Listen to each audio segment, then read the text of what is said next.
Best health packages up to 80% discount. Tirumala Diagnostics.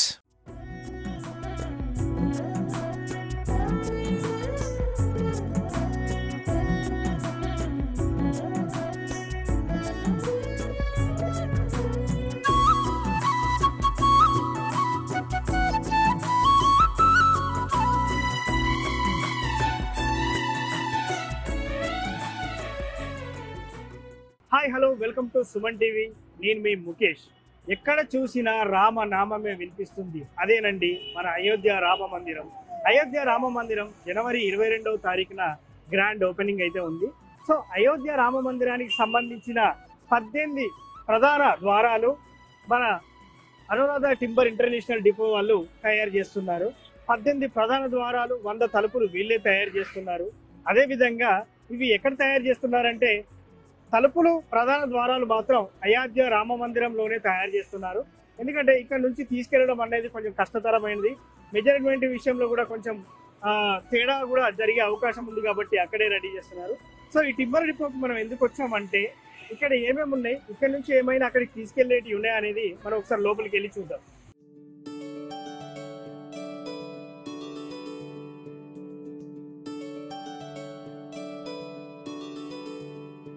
Okay, మనం లోపలికైతే enter కాబోతున్నాం. Enter అయిన వెంటనే పక్కన ఇక్కడ మనకు చూస్తున్నాం రాముడి విగ్రహాన్ని ఎంత అద్భుతంగా చెక్కారో చూద్దాం.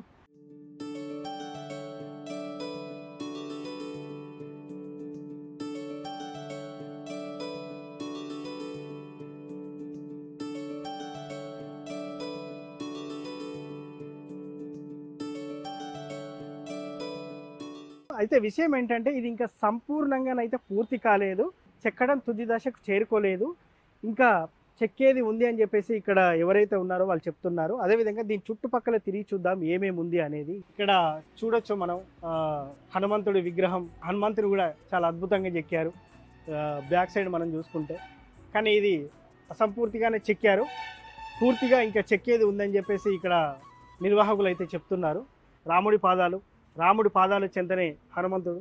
మీకు తెలిసిందే రామ భక్తుడు హనుమంతుడు మనకి ఇక్కడ స్పష్టంగా కనిపిస్తున్నాడు. సో ఇక్కడ దీన్ని ఫినిషింగ్ అయితే సరిగ్గా చేయలేదు. అంటే చేయలేదు మీన్స్ ఇక్కడ నిర్వాహకులు ఇంకా దీని పని మీదనే ఉన్నారు. ఇది పూర్తిగానైతే పూర్తి కాలేదు. ఇదే విధంగా ఈ రాముని విగ్రహంతో పాటు ఇటు పక్క విష్ణుమూర్తి విగ్రహం ఉంది. సో అది ఎలా ఉంది, అది కూడా అయోధ్యకు తరలిస్తారా లేకపోతే అది దేనికోసం తయారు చేశారని కూడా మనం తెలుసుకుందాం. రాముడి విగ్రహం పక్కనే విష్ణుమూర్తి విగ్రహం అయితే ఉంది. చూడండి, లక్ష్మీదేవి ఎప్పుడు కూడా విష్ణుమూర్తి పాదాల చెంత ఉంటుంది. 21 అడుగుల పొడవు, 8.5 అడుగుల ఎత్తు, 20 అడుగుల కైవరం కలిగిన టేకు దుంగ. దాని వయసు సుమారు 1000 నుండి 1500 సంవత్సరాలు. ఈ దారు శిల్పం పేరు అనంత శేషశయన శ్రీ మహావిష్ణుమూర్తి. శ్రీమద్ భగవద్గీత 11వ అధ్యాయం 6వ శ్లోకంను స్ఫూర్తిగా తీసుకొని రాయన గిరిధర్ గౌడ్చే చిత్ర ప్రణాళిక ప్రకారము శిల్పాన్ని పూర్తి చేశారు. ఇందులో పెద్ద మరియు చిన్న శిల్పాలు సుమారు 84 ఉన్నాయి. మహావిష్ణువు చెప్పిన వాక్కును ఆధారంగా శిల్పం చెక్కబడింది. శ్రీ మహావిష్ణువు అనంతశయన మూర్తిగా శిరస్సు ఎడమ వైపునకు, పాదాలు కుడివైపునకు ఉండేటట్టు చెక్కారు. అనంతశేషుని దివ్యమంగళమైన పడగల కింద కిరీటం ధరించి దివ్యాభరణములతో శ్రీ మహావిష్ణువు మరియు శ్రీదేవి, భూదేవి సమేతంగా చెక్కబడింది. ఆ పక్క వసుకి భగవంతునికి వినమ్రతతో నమస్కరిస్తూ విప్పారిన రెక్కలతో పక్షిరాజు, గరత్మంతుడు, నారద మహర్షి, తుంబురుడు, సప్త ఋషులు, విష్ణు భక్తులైన సనకానందులు ఉన్నారు. సకల దేవతామూర్తులు ఉపస్థితమైనట్లు చెక్కబడింది ఈ శిల్పం. చూశారు కదా, సకల దేవతామూర్తులున్న విష్ణుమూర్తి విగ్రహ స్వరూపాన్ని నేనైతే మీకు వర్ణించాను. సో ఇక్కడ ఉన్నటువంటి విష్ణుమూర్తి విగ్రహాన్ని, అదేవిధంగా పక్కన ఉన్నటువంటి రాముని విగ్రహాన్ని అయోధ్యకు తరలిస్తారా లేదా ఎప్పుడు తరలిస్తారా అనే దాని గురించి అడిగి తెలుసుకుందాం మనం. ఇప్పుడు మనతో పాటు ఉన్నారు అనురాధ టింబర్ ఇంటర్నేషనల్ డిపోకి సంబంధించినటువంటి చెదలవాడ కిరణ్ కుమార్ గారు. నమస్కారం సార్. నమస్కారం అండి. సార్, ఇప్పుడు మనం ఎంట్రెన్స్లో అయితే చూసాము, అక్కడ ఉన్నటువంటి రాముడి విగ్రహం, అదేవిధంగా విష్ణుమూర్తి విగ్రహం ఉంది. ఇవి కూడా అయోధ్యకు తరలించేటివేనా సార్? అసలు ఇప్పటికైతే నేనేం చెప్పలేనండి. రాముడి విగ్రహం ఇంకా కంప్లీట్ కాలేదు. అది మొత్తం కంప్లీట్ అయినాక అప్పుడు రాముడు వారు ఎక్కడ కోరుకుంటే అక్కడికి వెళ్తారు. సో అయోధ్యకి వెళ్ళే అవకాశాలు ఉన్నాయా అంటే ఉన్నాయి, లేవు అని నేను చెప్పలేను. సో చాలామంది ఇవి కూడా అయోధ్యకి వెళ్తాయని చెప్పేసి చెప్తున్నారు. సో దాని గురించి ఏమైనా ఆ సందేహాన్ని నివృత్తి చేసుకుందామని చెప్పేసి మిమ్మల్ని అడుగుతున్నాం సార్. సో ఇప్పటికైతే నేనేమి చెప్పలేనండి ఎక్కడికి వెళ్తాయి అనేది. సార్ అదేవిధంగా గర్భగుడి తలుపులు కూడా మీ అనురాధ టింబర్ డిపో వాళ్ళే తయారు చేస్తున్నారు కదా. సో గర్భగుడి తలుపులు పూర్తయ్యాయి సార్ అసలు? అయిపోయినాయండి. ఆల్రెడీ ఒక సోమవారం మధ్యాహ్నం 3:22 ఫిక్స్ అయిపోతున్నాం. ఆ టైంకి ముహూర్తం డిసైడ్ చేశారు ట్రస్ట్ వాళ్ళు.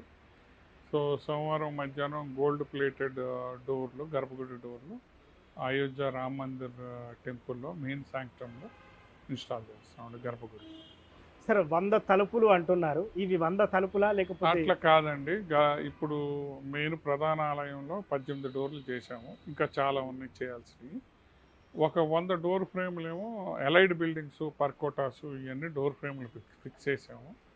నెంబర్ ఆఫ్ డోర్స్ ఎన్ని ఉంటే అన్ని డోర్లు మాకు ట్రస్ట్ ఎన్ని అప్పచెబితే అన్ని చేస్తామండి. నెంబర్స్ నాకు ఇప్పుడు కరెక్ట్గా తెలియదు. చాలా మంది 100 అని చెప్తున్నారు, మరి 100 పైనే ఉండొచ్చు అండి డోర్ ఫ్రేమ్లు కానీ డోర్లు కానీ. ప్రధాన ద్వారాలు ఎన్ని సార్? ఇప్పటికి 18 ద్వారాలండి టెంపుల్ గ్రౌండ్ ఫ్లోర్లో. ఫస్ట్ ఫ్లోర్ ఇంకా కంప్లీట్ కాలేదు. ఫస్ట్ ఫ్లోర్, సెకండ్ ఫ్లోర్ అయినాక ఇవన్నీ గోల్డ్ కోటెడా సార్? ఇప్పటికైతే గ్రౌండ్ ఫ్లోర్లో ఉన్న డోర్లన్నీ గోల్డ్ కోటెడ్ అండి. ఫస్ట్ ఫ్లోర్ సంగతి ఇంకా తెలియదు, ఇంకా ప్రోగ్రెస్లో ఉంది, వర్క్ ప్రోగ్రెస్లో ఉంది, ఇప్పుడే కామెంట్ చేయలేదు సార్. ఇప్పుడు ఈ అవకాశం ఎలా వచ్చింది సార్? మేము అంతకుముందు యాదగిరిగుట్ట టెంపుల్ డోర్స్ చేసామండి. ఈ మధ్య కాలంలో పెద్ద టెంపుల్స్ కట్టడం తగ్గిపోయింది. సో అందుకని చెప్పి మా ఎక్స్పీరియన్స్, మా స్కల్ప్చర్ మీరు చూసే ఉంటారు, మా స్కిల్, మా కంపెనీ, మాది 3rd జనరేషన్, మా గ్రాండ్ ఫాదరు మేము. సో అందుకని మేము టెంపుల్కి ఒక మోడల్ చేసాం. టెంపుల్ కట్టే ముందు టెంపుల్ ఎలా పోతుందో వుడ్తో ఒక మోడల్ చేసి మందిర్ వెళ్ళే ద్వారంలో పెట్టామన్నమాట. సో దాంతో మా ఇంటర్వ్యూ చేసి మా స్కిల్, మా టైం లైన్స్, మా నాలెడ్జ్ ఇవన్నీ చూసి Tata consultancy, L N T trust select చేశారు. సో ఈ అవకాశాన్ని మీరు ఎలా భావిస్తారు సార్? అంటే అయోధ్య రామ మందిర్ ఆశీర్వాదం కింద భావిస్తున్నాం అండి. It's a blessing to us and we are very lucky, మా అదృష్టం అంతా. సో అట్లా ఆలోచిస్తున్నాం, ఎందుకంటే ఇండియా ఇంత పెద్ద దేశంలో చాలామంది ఉండొచ్చు, మాకే అవకాశం రావటం దేవుడిచ్చిన అదృష్టంగా నేను భావిస్తాను. సో జనవరి 22 వరకు అయోధ్య రామ మందిరం ఓపెనింగ్ అంటున్నారు సార్. అప్పటి వరకు ఇవంతా వర్క్ అంతా ఫినిష్ మా బ్రదర్ అక్కడే ఉన్నారండి, ఇప్పుడు అయోధ్యలో ఉన్నారు. Is monitoring the installation of doors. Next 1 week 10 డేస్లో అన్ని డోర్లు ఇన్స్టాల్ చేసేస్తాం. అన్ని డోర్లు బిగించేస్తాం. అన్నిటి వరకు అయిపోతుంది అంటారు? ఇంకా 10 రోజుల్లో అయిపోయింది, టైం లేదు, మేము ఫినిష్ చేసేస్తాం. Thank you sir, thank you sir. So చూశారు కదా, అయోధ్య రామ మందిరానికి సంబంధించినటువంటి ప్రధాన ద్వారాలు, అదేవిధంగా తలుపులు, వాటి వరకు ఎంతవరకు కంప్లీట్ అయ్యేది అనేది చదలవాడ కిరణ్ కుమార్ గారు చెప్పారు. సో ఇదైతే ఓవరాల్గా అయోధ్య రామ మందిరానికి సంబంధించిన గర్భగుడి తలుపులకు సంబంధించిన అప్డేట్. మరో స్పెషల్ వీడియోతో మళ్ళీ కలుద్దాం. Thank you.